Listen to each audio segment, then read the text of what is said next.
안녕하세요, 여러분. KYH 환경 채널입니다. KYH 환경 채널은 다양한 환경 정보 또는 지식을 비전문가들과 함께 공부하는 채널입니다. 자, 오늘은 그 첫 번째 시간으로요, 기후변화의 이해라는 주제를 가지고 여러분들과 함께 하도록 하겠습니다. 자, 제가 환경 분야에 지금 한 35년 이상 몸담고 있는데요. 그 환경 분야를 생각하면 기존에 우리가 오염물질, 환경 오염, 이런 주제로 많이 생각들을 해 오셨을 겁니다. 그런데 최근에는 이런 환경 오염보다는 기후변화, 온실가스와 같은 주제들을 많이 접해 보셨을 걸로 생각이 듭니다. 그래서 제가 사실 환경 채널을 시작하면서 많이 고민을 했어요. 어떤 주제를 가지고 하면 여러분들한테 쉽게 다가갈 수 있을까? 그리고 쉽게 함께 공부하는 시간을 가질 수 있을까? 참 고민을 많이 하다가, 그래도 비전문가 분들도 약간의 환경에 대한 관심이 있다면, 한 번쯤은 고민해 보셨을 주제라고 생각되는 기후변화에 대해서 살펴보려고 합니다. 자, 기후변화 하면 여러분들 이 기사에서 보시는 것처럼 제일 먼저 우리와 친숙하게 곰이 떠오를 거예요. 특히나 북극에 사는 하얀 북극곰이 얼음에 동동동 떠가면서 많은 홍보 캠페인에서 북극곰이 어려움에 처하고 있습니다. 빙하가 녹고 있습니다. 이런 얘기들을 많이 들으셨을 겁니다. 이 기사는요, 2020년 3월 14일 BBC 뉴스비트라는 곳에서 따온 뉴스입니다. 뉴스 코리아, BBC에서 제공하는 뉴스, 코리아 뉴스인데요. 자, 기후변화, 곰이 동면에서 일찍 깨어나고 있는 까닭, 이렇게 되어 있습니다. 자, 곰이라는 동물의 특성상 겨울이 오기 전에 많은 음식을 섭취하고 겨울 동안 동면, 즉 겨울잠에 들어가서 봄이 되어서 다시 깨어나는 활동을 하죠. 이게 아주 대표적인 곰의 특성입니다. 그런데 세계 여러 나라에서 아직 봄이 오지 않은 이런 이른 날씨에 곰이 곳곳에서 목격되고 있다라는 얘기입니다. 즉, 곰이 동면을 들어갈 만큼 추위가 오지 않았다든가 또는 곰이 동면에서 일찍 깰 정도로 봄이 빨리 왔다든가 하는 것들을 반증해주는 증거로서 이야기하는 것이겠죠.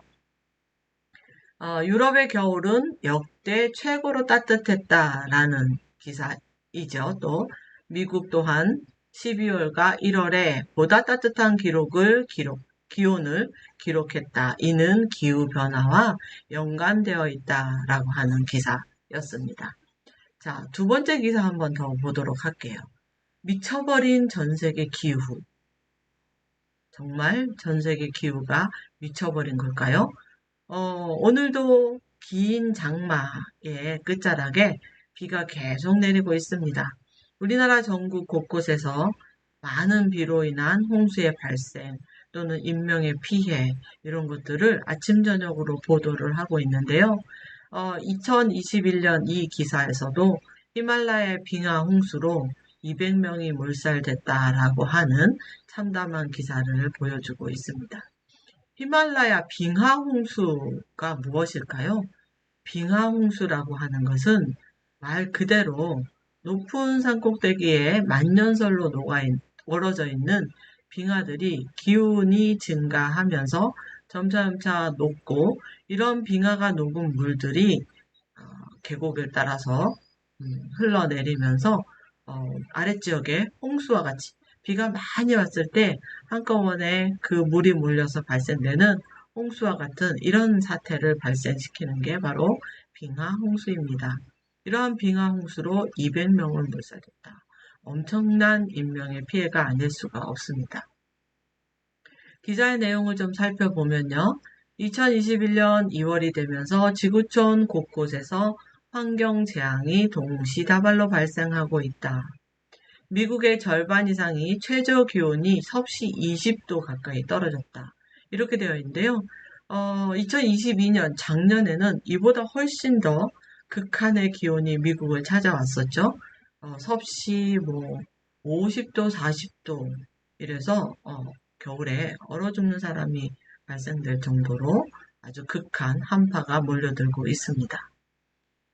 이상 한파와 폭설을 동반한 겨울 폭풍으로 주민들이 고통을 겪거나 겪고 있다라고 되어 있습니다. 그 반면에 아주 따뜻한 나라인 인도 지역, 이런 지역에서는 히말라야 빙하의 홍수로 200명의 인명피해가 있었다고 하니까 지구 곳곳에서 전혀 다른 자연재해에 의해서 많은 그 고통의 현상들이 발생하고 있는 것을 우리가 최근 뉴스 보도로 많이 접하고 있습니다. 이외에도 2022년 또 올해인 2023년 여러 가지 재난에 대한 뉴스들을 여러분들이 많이 접할 수가 있는데요. 이런 재난이 발생하는 원인이 우리는 기후변화, 즉 온실가스와 같은 이런 인간이 발생시키는 여러 가지 원인들에 의해서 나타난다라고 추정하고 있습니다. 물론 그런 부분에 대해서 찬성과 반대의 여론들이 많이 있기는 하지만요. 그래도 우리는 이런 현상들이 어떠한 원인에 의해서 발생되는지를 지구에 사는 그 지구인으로서 좀 알아봐야 될 필요성은 있지 않을까라고 생각이 듭니다. 그래서 환경, KYH 환경 채널과 함께 여러분들이 좀 더 깊숙한 또는 좀 더 자세한 지구에서 일어나는 여러 가지 환경의 변화들에 대해서 함께 생각해 볼 수 있는 시간이 되면 좋을 것 같습니다. 자, 우리가 먼저 지구에 대해서, 우리가 살고 있는 지구에 대해서 너무나 잘 알고 있다라고 생각되지만 또 그렇지 않을 수도 있어요. 코리아 위키페디아에서 제시하고 있는 수치적 지구의 정보들을 보면요. 지구의 나이는 약 45억 6,700만 년이나 되었다라고 얘기하고 있습니다. 인간의 수명이 기껏해야 장수를 하시는 경우에 100세를 넘기기가 쉽지 않은데요. 인간이 100세를 산다고 가정을 하면 약 4,567만 년 세대, 4,567만 세대를 오버랩 되는 기간 빼고요. 이렇게 거쳐왔다라고 할 수가 있습니다. 물론 그 사이에 여러 빙하기를 거쳐서 그 인류의 멸망 또는 생태계의 멸망과 재발생, 재탄생들이 거듭돼 왔기는 했지만요. 아무튼 지구의 역사는 우리가 상상하기보다 훨씬 더 긴 역사 기간을 가지고 있다라고 할 수가 있습니다. 또 이 지구는 어마어마하게 크죠. 태양계에서 우리 목토, 수금지화, 목토, 천해명하고 지금 천왕성, 명왕성이 또 다른 이름으로 불리기도 하지만 어쨌든 태양계에 속해 있는 여러 행성들 중에 지구는 태양으로부터 세 번째에 위치해 있는 행성입니다. 그 크기는요, 적도 반지름이 6,378km, 극반지름은 6,357km. 그래서 여러분들이 잘 알고 계신 것처럼 적도 쪽이 살짝 더 긴 이런 구조, 타원형의 구조를 하고 있습니다. 질량은 무려 5.9736 곱하기 10의 24승 kg이라고 하니까요. 여러분들이 그 무게를 가늠하기 쉽지 않을 거로 생각이 됩니다. 표면 중력. 자, 지구에 우리가 이렇게 발을 딛고 서 있을 수 있는 힘은 바로 지구의 중력 때문이죠.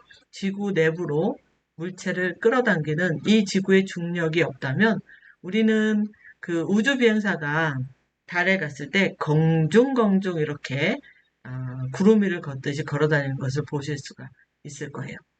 그렇게 화면에서 보여지는 우주비행사의 걸음걸이가 우습기도 하지만 그 이유는 바로 달의 표면 중력이 지구의 표면 중력보다 훨씬 작기 때문이죠.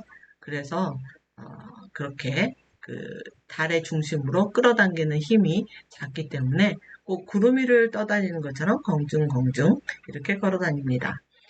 지구의 표면 중력은 9.780 m/s 제곱 초이죠.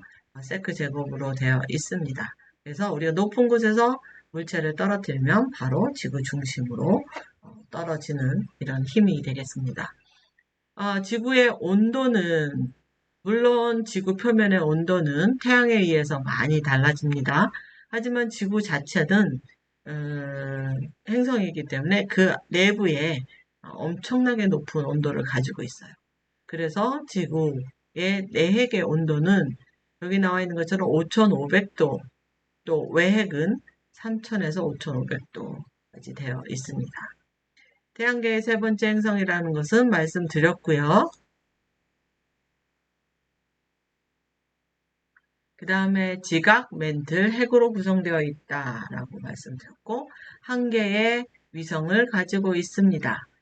우리가 달이라고 하는 여러 우리 마음의 어떤 히스토리들을 가지고 있는 달이 엄밀하게 말하면 지구의 위성이죠. 태양으로부터의 거리는 1억 5천만 킬로미터이고 지구는 자전과 공전을 하고 있습니다. 그래서 우리나라와 같이 적도 부근이 아닌 이렇게 북반구 또는 남반구로 치우쳐져 있는 나라들에서는 4계절을 우리가 경험할 수 있고요. 또 자전을 통해서 하루 24시간을 우리가 경험할 수가 있습니다. 자, 그렇다면 이제 본격적으로 기후의 이해에 대해서 살펴보겠습니다. 오늘은 아주 초입의 개념으로 기후라는 것이 무엇인가 하는 부분에 대해서 살펴볼 건데요. 먼저 기후의 사전적인 정의는 일정한 지역에서 장기간에 걸쳐서 진행되고 있는 변화, 기후의 변화이다 라고 할 수가 있습니다. 그래서 우리가 날마다 겪고 있는 오늘의 날씨라고 알고 있는 그러한 기상의 요소들은 사실 기후로 대변되지는 않습니다. 기후라는 것은 오랜 기간 동안 기상의 요소들이 어떤 특정한 패턴을 갖는 것을 우리가 기후라고 합니다. 기후에 대해서 전 지구적으로 많은 고민을 하고 있는데요. 기후변화 때문이겠죠? 그런 전 지구의 기후변화에 대한 고민을 하는 어떤 기구가 기후변화 협약이라는 곳이 있습니다. UNFCCC라고 하는 기구인데 이 기구에서 정의하고 있는 기후는 전 지구의 대기 조성을 변화시키는 인간의 활동이 직접적 또는 간접적으로 원인이 되어서 일어나고 충분한 기간 동안 관측된 자연적인 기후 변동성에 추가하여 일어나는 기후의 변화를 기후변화라고 얘기하고 있습니다. 오늘 내일 날씨의 변화가 아닌 오랜 기간 동안 쌓여지는 기후 패턴의 변화를 일으키는 것을 이야기하겠죠. 또 다른 기구인 기후변화에 관한 정부 간 협의체라고 하는 IPCC에서는요, 아마도 우리가 앞으로 환경 분야를 공부하면서 이 IPCC에 대한 부분은 굉장히 많이 등장할 것 같아요. 왜냐하면 기후변화에 대한 여러 가지 과학적 증거 또는 국가 간의 여러 가지 협의 이런 것들을 계속적으로 보고서로 발간하고 있는 기구이기 때문입니다. 이 IPCC에서는 기후 특성의 평균이나 변동성의 변화를 통해 확인 가능하고 수십 년 또는 그 이상 오래 지속되는 기후 상태의 변화를 기후 변화라고 얘기한다라고 되어 있습니다. 그래서 이러한 기후 변화의 사전적 정의 또는 각 국제 기구에서의 정의에서 살펴봤듯이 여러분들 기후의 변화는 그때그때 날마다 또는 해마다 나타나는 어떠한 특정의 변화가 아니라 오랜 기간 동안 쌓여진 기후 발생의 특성이라고 볼 수가 있습니다. 그래서 오늘 내일의 일이 아니고요. 바로 이 시대의 일이다라고 얘기할 수가 있겠죠. 이런 기후변화에 대해서 앞에 말씀드렸던 IPCC에서 여러 가지 보고서를 내놓고 있는데요. 가장 많이 이야기되고 있는, 회자되고 있는 전문가들의 그 과학적 증거가 바로 여기 나와 있는 이러한 내용들입니다. 지구의 온도가 상승되었다. 지난 133년간, 1880년부터 2012년까지, 1880년은 아마도 지구에서 발생된 산업혁명, 제1차 산업혁명 이후라고 보시면 됩니다.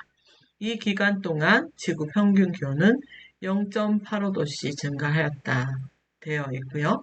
과거 1만 년 동안 지구 온도의 변화는 1도 이상 변하지 않는다 라고 되어 있습니다. 우리나라의 경우에는 특히 조금 더 기후변화의 폭이 크게 어, 확인되고 있는데요. 지난 100년 동안 1.5도 상승했다라고 되어 있죠. 기후변화에 대한 또 다른 하나의 현상은 해수면의 상승, 즉 빙하가 녹아서 발생되는 해수면의 상승을 우리가 그 과학적 증거로서 많이 내놓고 있는데요. 아시아개발은행 ADB에 따르면 2016년에 전 세계 해수면 높이는 1993년에 비해서 74.8mm, 즉 7.5cm 정도 상승했다라고 보고 있습니다.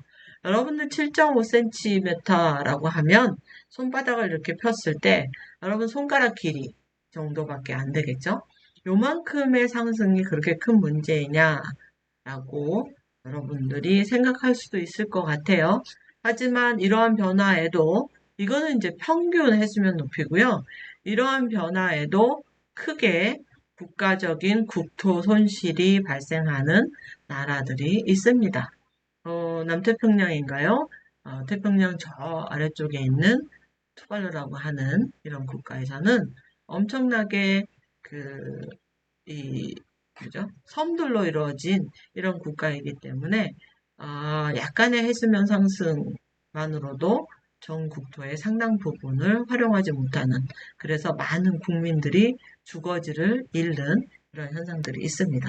이러한 내용에 대해서는 나중에 조금 더 우리가 차근차근 살펴보도록 할게요. 2100년까지는 1990년보다 약 0.75에서 1.9m까지 상승할 전망이다. 우리나라 제주도에 지난 40년간 해수면 상승을 보면 22cm까지 상승했다라고 되어 있습니다. 그 외에도 이상기후 현상으로서 극심한 폭염이나 올여름에 얼마나 더울지 모르겠어요. 작년에는 엄청 더웠었는데 또 극한적인 강수 현상, 굉장히 우리 지금 폭우에 대한 현상들을 겪고 있죠. 그 다음에 이상기온, 이러한 여러 가지 이상기후들이 발생되고 있습니다. 이러한 여러 가지들을 우리가 모두 기후변화의 증거로서 이야기하고 있죠. 자, 오늘은 우리 KYH 환경 채널의 실시간으로 아주 기초적인 내용들만 간단하게 여러분들하고 나눠봤습니다. 아마도 이러한 내용들이 여러분의 흥미를 조금 자극해주면 좋지 않을까라고 생각합니다. 오늘 함께 해주셔서 감사하고요. 다음번에 또 여러분들과 만나 뵙도록 하겠습니다. 감사합니다.